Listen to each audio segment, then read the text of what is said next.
toujours les mauvais rôles. Et les Bakongo, vraiment, je ne sais pas comment vous êtes. C'est-à-dire que les Maïesa, ce sont les Bakongo. Voilà, vous ne verrez jamais. C'est-à-dire que je vous dis, ils savent, hein, s'il faut faire le sale boulot, qu'il faut prendre. Moulamama, tu dois quitter le pouvoir. Moulamama, comment c'est qu'on fait? Toujours les mauvais rôles. Et les Bakongo, vraiment, je ne sais pas comment vous êtes. C'est-à-dire que les Maïesa, ce sont les Bakongo. Voilà, vous ne verrez jamais. C'est-à-dire que je vous dis, ils savent, hein, s'il faut faire le sale boulot, qu'il faut prendre. Moulamama, tu dois quitter le pouvoir. Moulamama, comment c'est qu'on fait? Que tubilaka beno ya ubeto bango ke bwala bake kusolaka ya uve bwala yake le don ya nzambi. Alors kunde lusolo ume kulanda nkundi ya beto ta deko ina ke salaka matinal yande ke le frère ya beto yande ke le moine ya bwala. Mu pensez que mambo ina ke vivre muntu ina ke pesaka muntu mayela ba mambo betu me vivre ya kitantu na kati ya bwala ya beto ni yila mesala ke bwala ya beto futuka manima. C'est pourquoi aujourd'hui nous devons combattre cet esprit de tribalisme, cet esprit de division, cet esprit ethnique qui nous ramènera nulle part. Soit disons que bak beno na mayela beno salaba mikanda ya inda mais muka zola kutuma na beno que mayela ya l'école na mayela kutunga bwala ya kele façon mosive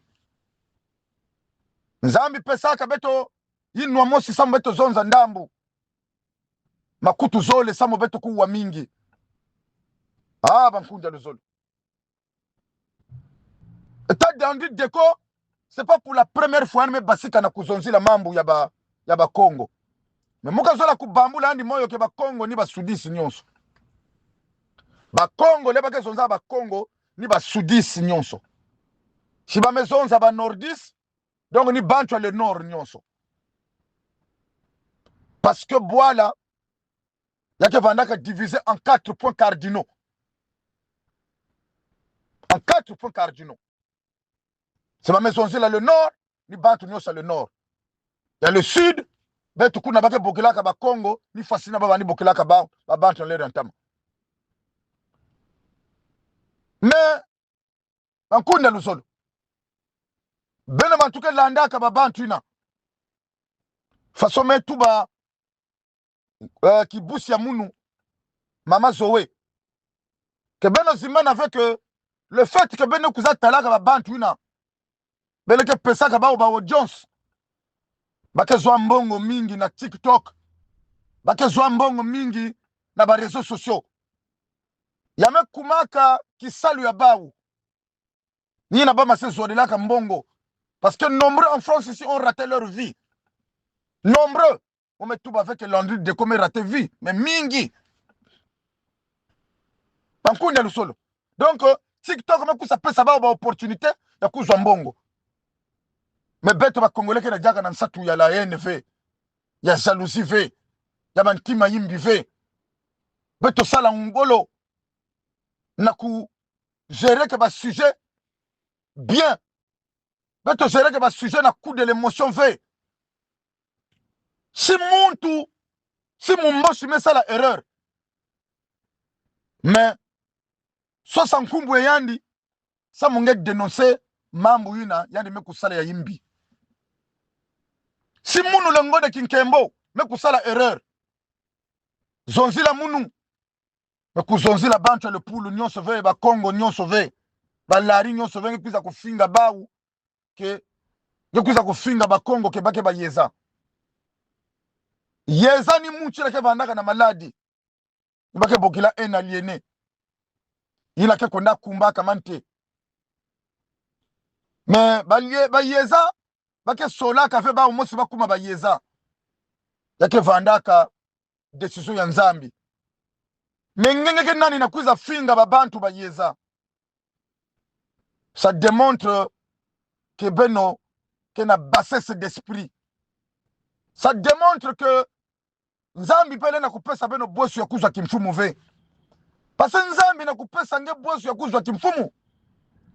Ya kuza kuvanda na mantwale babantu. Fonge vanda na luzolo. Fonge vanda na l'amour du prochain.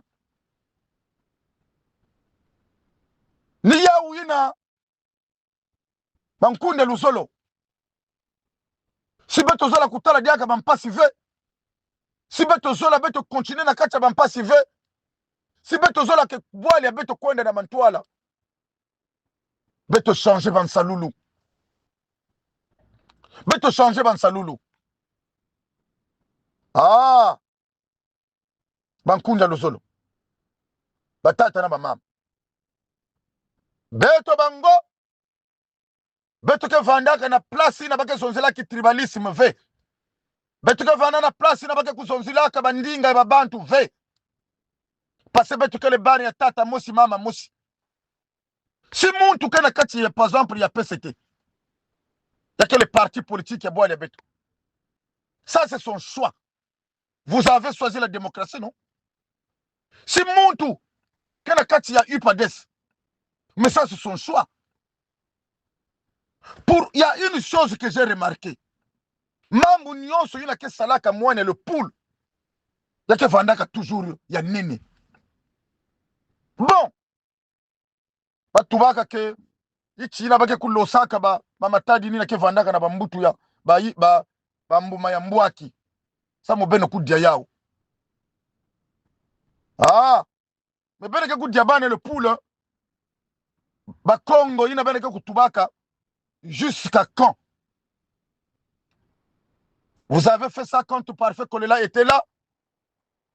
Léane kufaka bene mekuisa kuvuna na kudila. Là, vous parlez de quelqu'un, d'un grand journaliste, une grande référence de notre pays. Même si elle me cause ça l'erreur. C'est longue si elle salaka erreur. Landry Deco. Kuza kofinga ve yani yeza. Nyo kuza kofinga ba Congo ve o bakele ba yeza. Oh, nkundi ya munu. Est-ce que vraiment ngeme ku yindula avant na kuisa kutuba mambo ya fasoina? Si muntu kana kusupport n'importe quelle appartenance politique ya muntu. Ngalende combattre yandi na ba idée. Ngalende nata contradiction par rapport na sujet yina yan me kuisa kuzonzila. Par rapport na façon me exposer problème. Me kufinga. Beto me nwana na bwali ya beto me fwa mpangi. Beto me zoyiki bwala ya wina kena vutu kama nima. Beto me finga mpangi.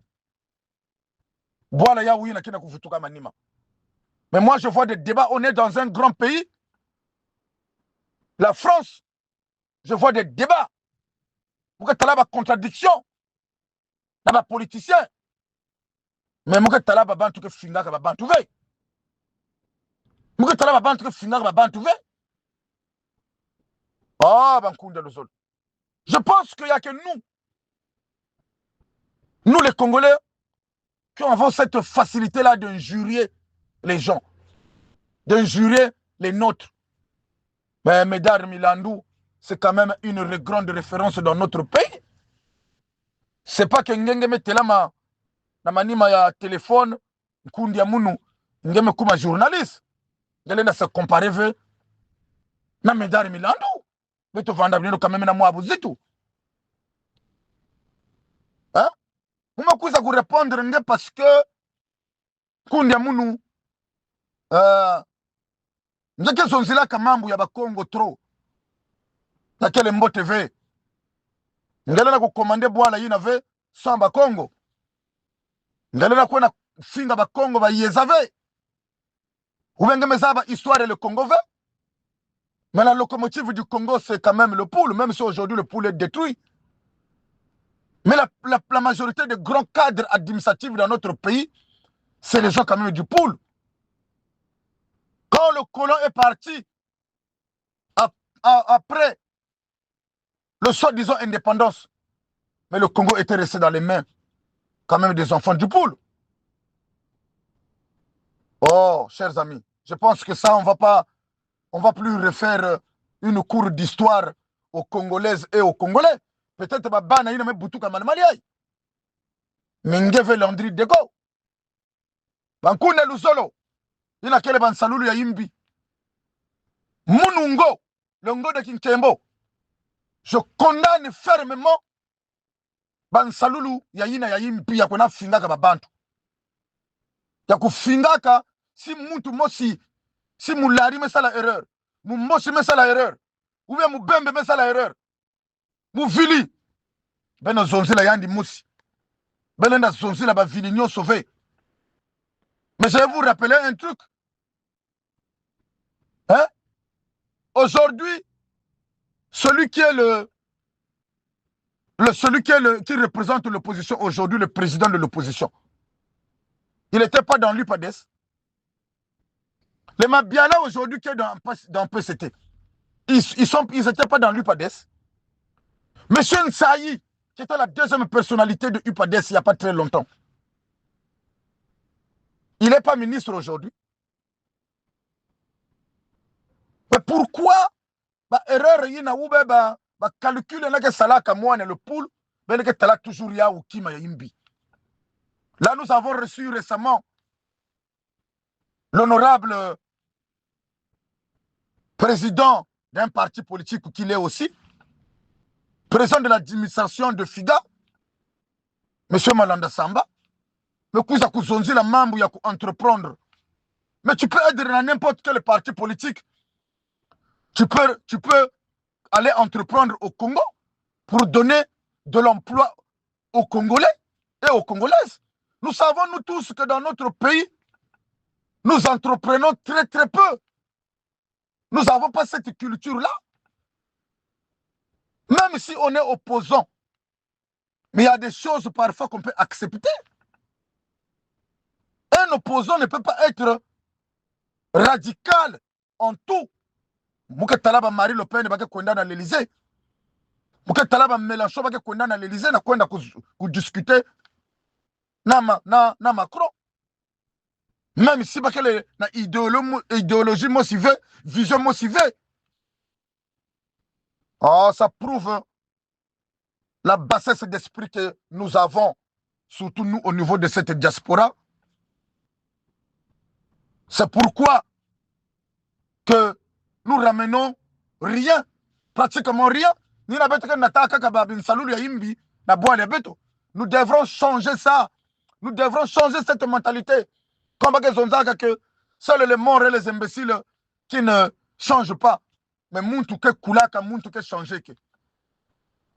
Muntu ke changer ke. Ya vanda kankundi ya beno le ngo de Kinkembo. En connivence toujours avec le ngo de Kindamba. Ngouili abeni ambote, bete zolene boala, luzolo, merci. Professeur de le patriage, le professeur de Andoria Chanti, Bolu Tioka, Mboa.